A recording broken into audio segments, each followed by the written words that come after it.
Chairwoman from Washington, Ms. McMorris Rodgers. Thank you, Madam Chair, members of the Rules Committee. We hold these truths to be self-evident, that all are created equal, that they are endowed by their Creator with certain and unalienable rights, that among these are life, liberty, and the pursuit of happiness, that to secure these rights, governments are instituted, deriving their just powers from the consent of the governed. Ladies and gentlemen, I strongly oppose this legislation before us today. The Abortion on Demand Until Birth Act is not the will of the people. Since 1973 and the Roe v. Wade decision, it didn't settle the question of abortion. It continues in each of our hearts, across states and across our country. Today is not about the Texas law. Today is a debate in front of this Congress, the men and women who serve as representatives from across this country, on what might be the most extreme piece of legislation ever. It is unprecedented. It's really hard to grasp what it would mean if this legislation were the law of the land. Abortion for any reason at any stage of pregnancy until birth. In the United States of America, we celebrate freedom. Freedom is not the ability to do whatever a person decides to do. We are free to do good and not harm. We are free to serve and to love one another. The Abortion on Demand Until Birth Act overrides pro-life laws and prohibits states from enacting legislation that protects unborn children. It removes common sense protections for women and children, like ensuring parental involvement for minors and protecting women from coercion. It allows for discriminatory abortions on the basis of a baby's sex, race, and disability. That includes laws that protects babies with Down syndrome. As a pro-life woman, I want to share with you my story. I've never had an abortion, but I gave thought in my younger years as what I would do if I found myself pregnant and alone. It would have been a desperate situation. I can only imagine how an abortion might feel in that moment as an easy solution, and it breaks my heart that anyone would consider abortion as their only option or the best option. Growing up, I was never much of a baby person. I was 35 and single when I was elected to Congress, and I didn't know if becoming a mom would even happen for me. Today, I can testify that bringing a new life into the world was the most amazing thing ever. It's the best part of life. Brian and I have two daughters and a son, and our oldest, Cole, now 14, was born with an extra 21st chromosome. It's the most common chromosomal abnormality. You all know it as Down syndrome.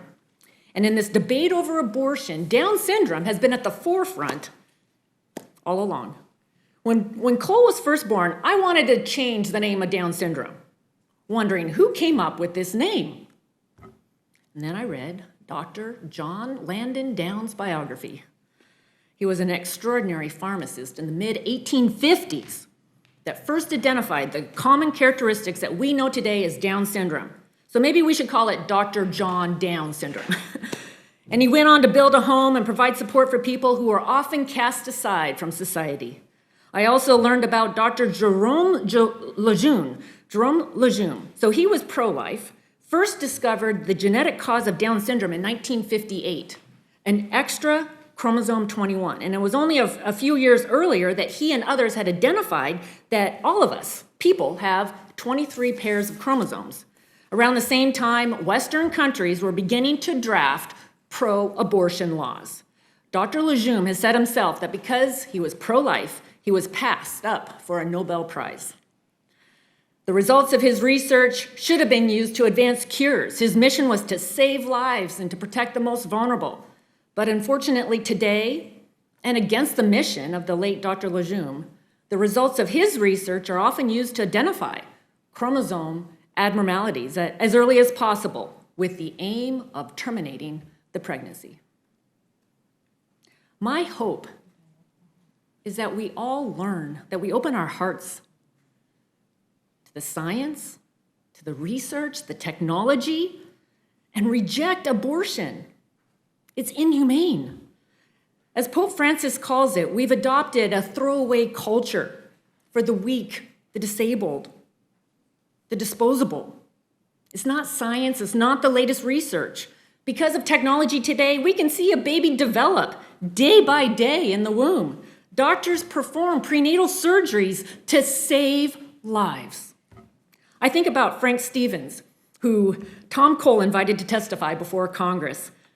Frank told the world, "I'm a man with Down syndrome, and my life is worth living." For anyone who wasn't convinced and plans to overturn laws that protect people with Down syndrome, I invite you to meet my son Cole and get to know people like Frank. I understand the uncertainty, the fear, when doctors give a long list of challenges and the chances for heartache. But Cole's life couldn't be further from what we were told. He brings my family an immense amount of joy and love. And I know that there is an army of parents with children with Down syndrome who say the same about their children. For those of us who stand for life, we must do a better job of listening and loving. Fear and despair leads to more arguments, anger, discord, and insecurity. I believe that's why abortion is the most divisive issue in America today. It pierces every heart and may be the sharpest, deepest, soul-searching question before us as a nation. And it is intensely personal, as my colleague and friend here said. People have strongly held beliefs and stories on both sides, and we're guilty of dismissing one another. Sometimes it feels like we're not even speaking the same language. I remember, though, when we all stood up and applauded Frank Stevens for his powerful testimony. And I ask today to do the same. Follow your hearts. Stand up for all children. Their lives are worth living. Stop this legislation. Stop the Abortion on Demand until Birth Act. Let's uphold the value and the dignity, the potential of every life. I yield back.